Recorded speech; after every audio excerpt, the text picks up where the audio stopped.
Episode 34. This episode brought to you by reelsandtackle.com, your family-owned online tackle store. Welcome to the Telltale Fisherman podcast, where avid anglers share the story of their best fishing day ever to inspire yours. Now it's time for another epic adventure. So here's your host, John Woodson.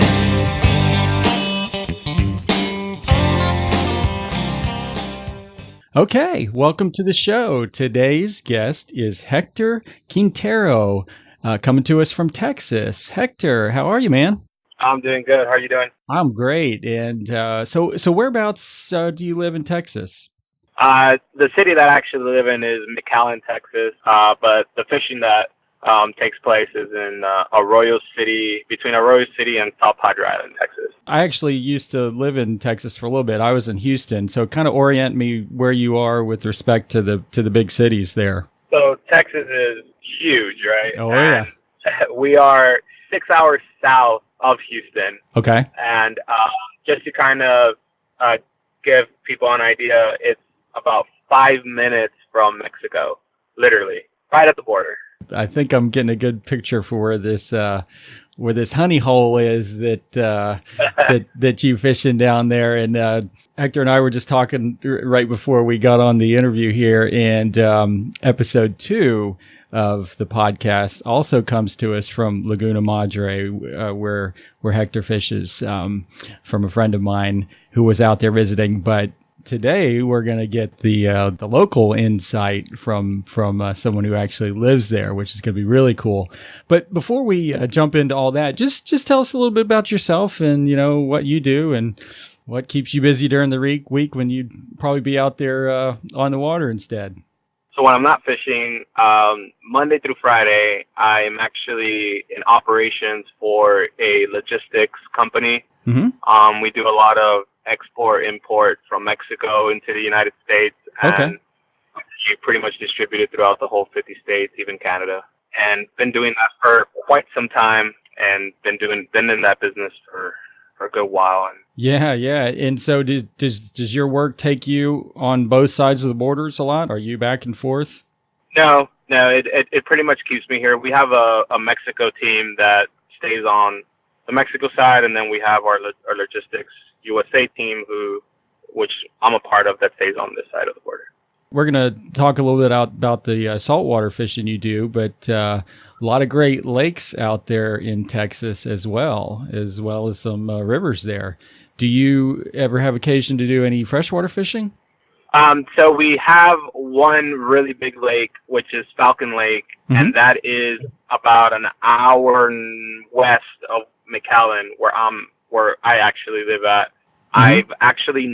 I've never fished there before, only because you need to have a permit to be able to fish there, or you need to know somebody who either lives in the area or has a permit. They actually don't sell those permits anymore. Oh. So you have to either know somebody or somebody who lives there, and that's really the only way you have access into it. If not, they'll basically tell you kind of have to get out. I know there's some lucky people who actually get to go every now and then, and they don't seem to have any trouble to get in.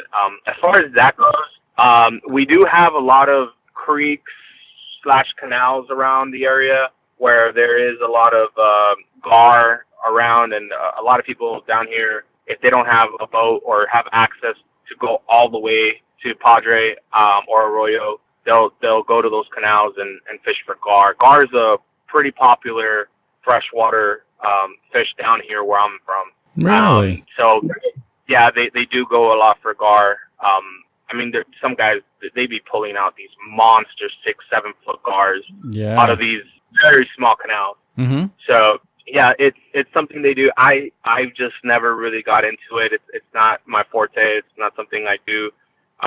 But yeah, that's as far as fresh water goes down here, just because the island is just so close to us that a lot of people dedicate themselves to the salt water. Well, so let's talk about that a little bit. Tell me about the area, and just for somebody who's never been there before, kind of orient us what it's like, and what you fish for there, and just what the estuary is like.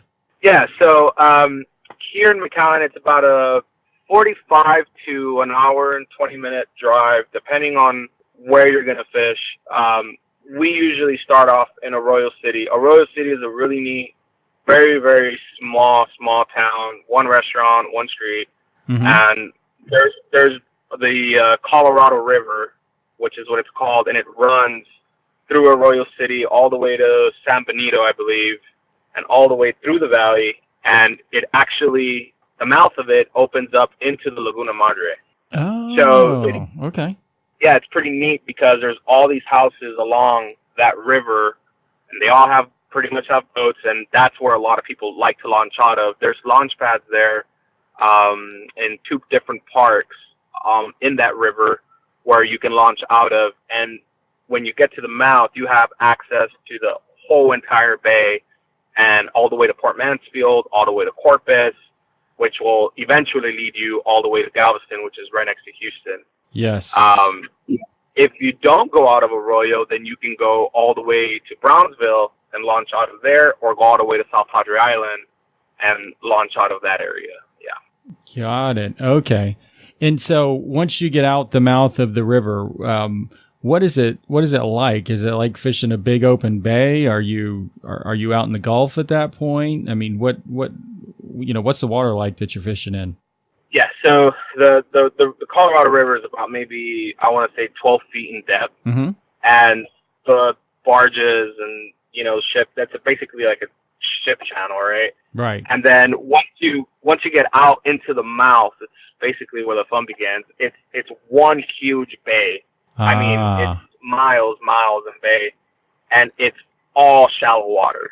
The whole entire bay is all shallow water. The deepest parts is the intercoastal. That would be the deepest. Just the channel, right? Right, exactly. It's just a channel. Other than that, you're going to be in about 2 feet of water the whole entire time. Mm-hmm. There's areas where it'll go up to maybe 5, maybe 4.5, 5 feet on a high tide, maybe 6, but it's maybe once very, very small area, like for 10 yards or 25 yards, something like that. But other than that, you can walk that whole entire bay with no problem. It's all flat. It's all flats, basically. The whole entire thing is. Yeah, so this sounds like flats boat heaven to me. Oh, yeah, that's all it is. It's just a bunch of flat boats. The only way you can get out with any kind of bigger whole boat is going through the channel. That's about it. Right. So is that how you fish? You fish out of a skiff? Oh yeah. No, so there's different skiffs. Still, I feel that there's certain areas where you won't be able to get in. We fish off of a shallow sport. It's one of the more popular boats down here, manufacturer, and they're actually out of Lafayette, which is here next to our city. That would be one of the top of the line flats boat that there is. There's other great ones. There's like Dargle and Mayak and other manufacturers like that. They're skiff. Mm-hmm. But yeah, it's flat boats. That's what you need for sure. Definitely. Yeah. And species wise, we're talking redfish, speckled trout, flounder, snook. Snook too. Okay. Black drum. Yeah. Jack crevalle, and you get your occasional bottom feeders, but that's only pretty much if you're fishing the channel. Yeah. Other than that, it's pretty limited to what you're going to be catching out in the bay. When you're fishing the bay down here, you're more targeting the species that you're looking for. And snook is not a popular fish. It isn't. There's another area called South Bay, which is next to Padre, where the snook seem to hang out a lot more than in the Arroyo, Port Mansfield area.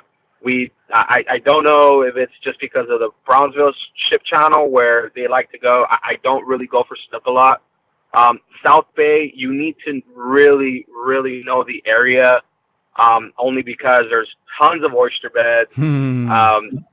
You're going to have a bad day if you just don't know the area on your boat. and that's where the snook tend to hide out. But you'll catch your occasional snook out in the bay, but we don't have those Florida snooks, those 30 plus, 40 plus snooks. Okay. Yeah, we have more of the they're more smaller, on the smaller side. But this year wasn't the first time I ever caught a snook. I have never seen a snook with my eyes on the bay before, the whole entire time I've been fishing my life, and this year was the first time I actually pulled out a snook. Yeah. Wow, how cool. Well, when we get back, Hector is going to share an epic inshore saltwater fishing story with us. Stay tuned. If high-end optics aren't in your budget, or if you go through sunglasses like dough balls on a brim hook, there's a great option out there that's easy on the wallet. With many different styles of frames and lens options at very affordable prices, there is no excuse to be fishing blind. Go to tell.fish/gear in your web browser to check out this line of budget optics that we really like.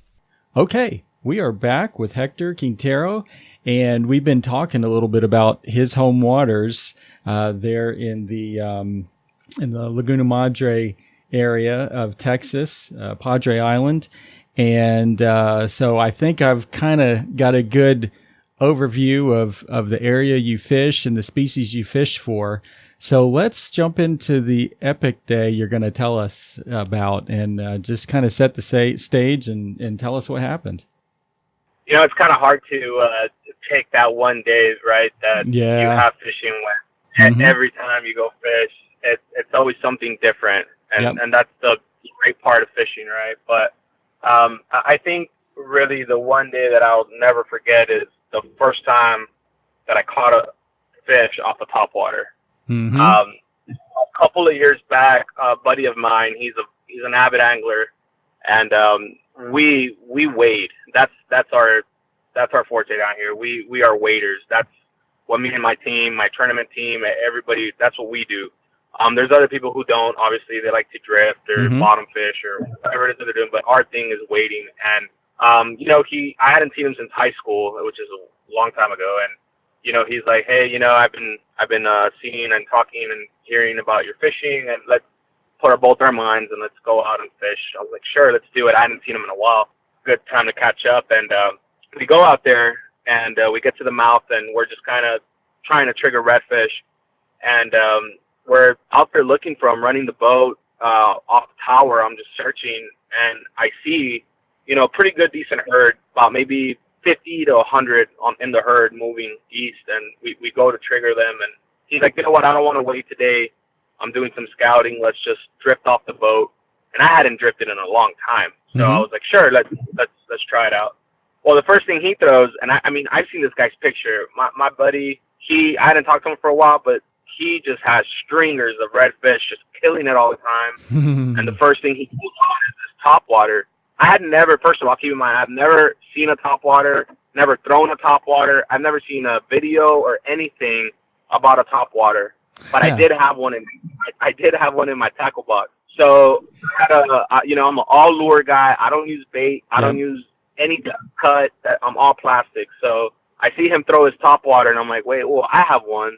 I'm going to go ahead and throw mine out just because I'm kind of like going on his movement, you know? Right. So I throw mine out as well. And the way he's just working his topwater and retrieving it made my topwater look really bad, you know? Was this a walk the dog lure, you know, where it goes back and forth, side to side? Okay. Yeah, he was just walking the dog, and his cadence was very lifelike and left, right, and mine just, it was not working out. Looked like a dead dog, huh? Yeah, exactly, yeah.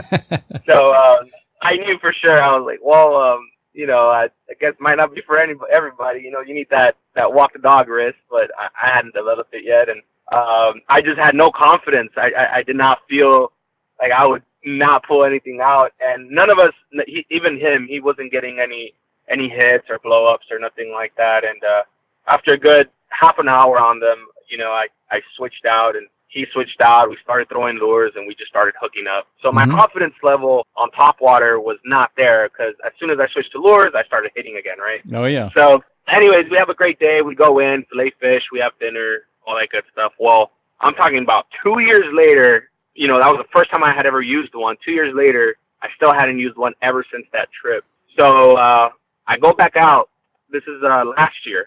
I go back out, and we fish pretty much every single weekend. I'm out on the water twice a week. Yeah. And cool. I'm out there, and nothing is working. I hadn't skunked out in a very long time. It's not something that happens to us, and it was just not working out. And I hadn't, no other plans. We were all kind of just, bummed out.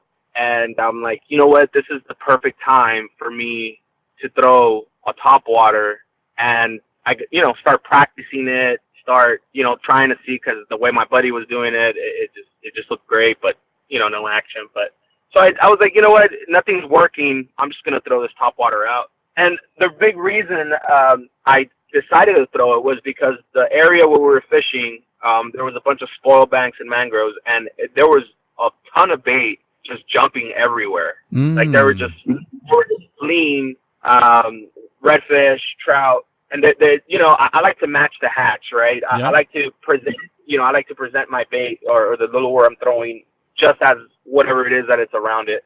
So I'm like, you know what, a topwater might be great right here, just because these redfish were just slamming the top of mullet, and they were also feeding the bottom for crab and shrimp, but there was tons of movement on top. So I get this Mirror she-dog that I had.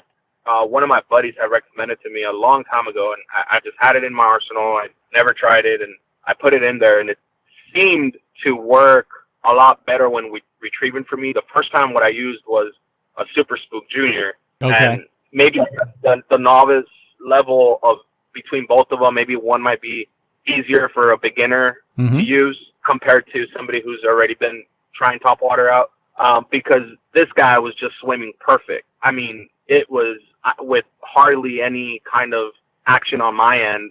It was just moving great. So I throw out my first cast, and I'm retrieving it back, and I think by the fourth cast, it was about the fourth cast, I get this huge blow up. Just this huge blow up.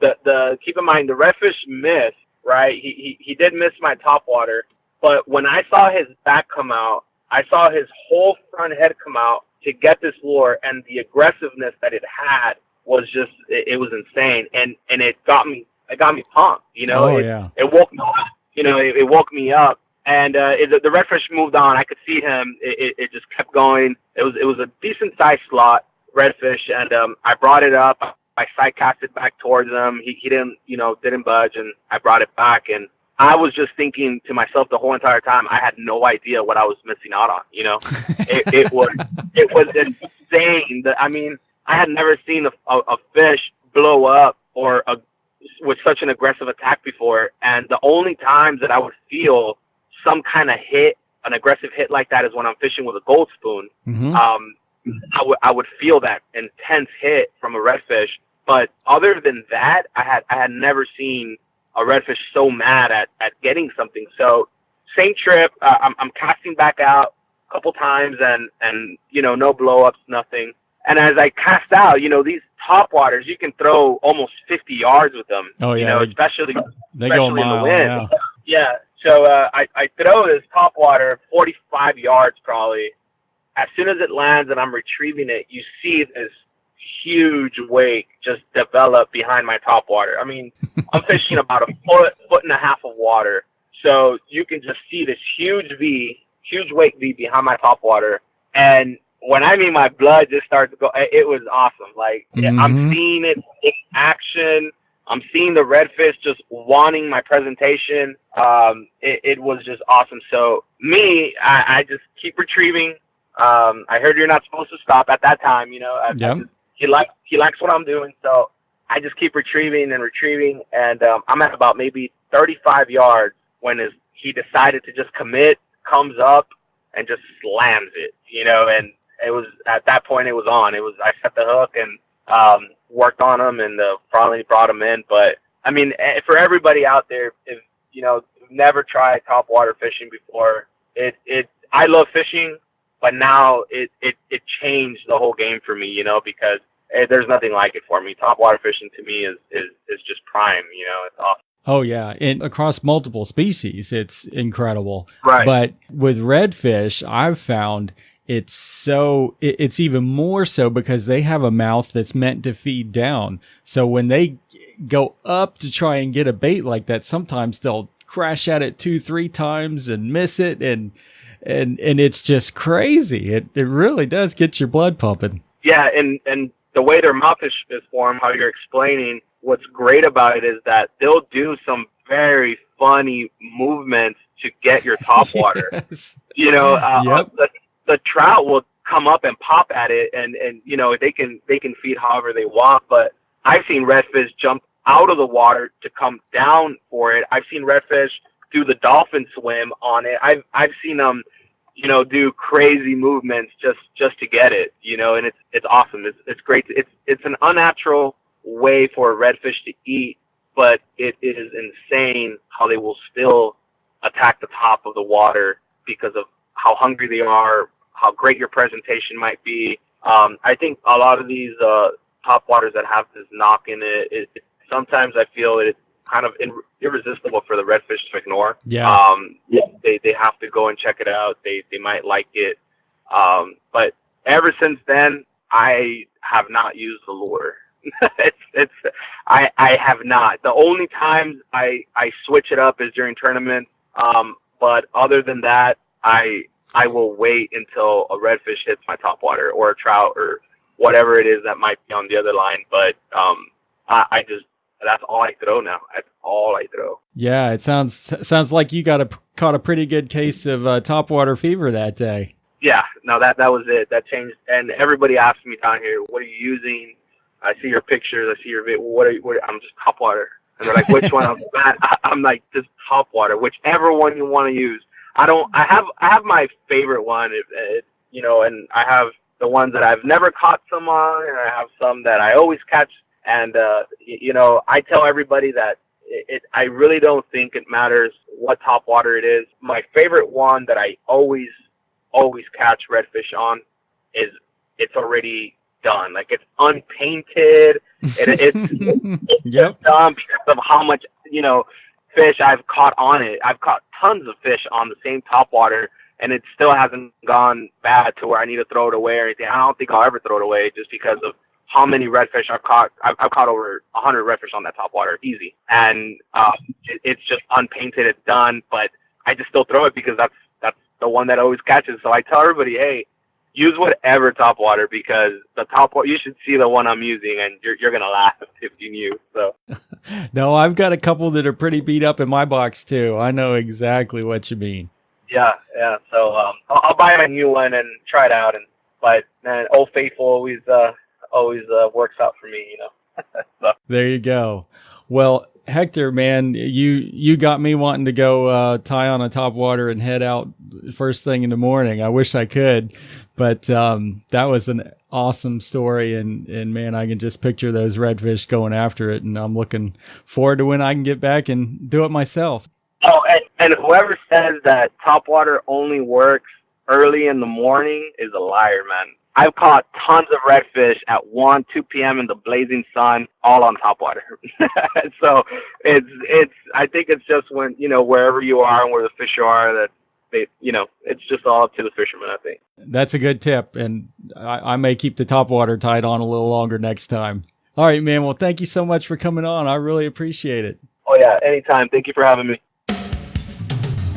Do you have an epic fishing story to tell? We want to hear it. Go to tell.fish/guest in your browser and sign up to become a fishing legend today.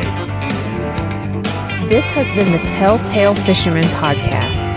Thanks for sharing another great tale with us. Be sure to check out the show notes page for more info on today's show and the gear we talked about.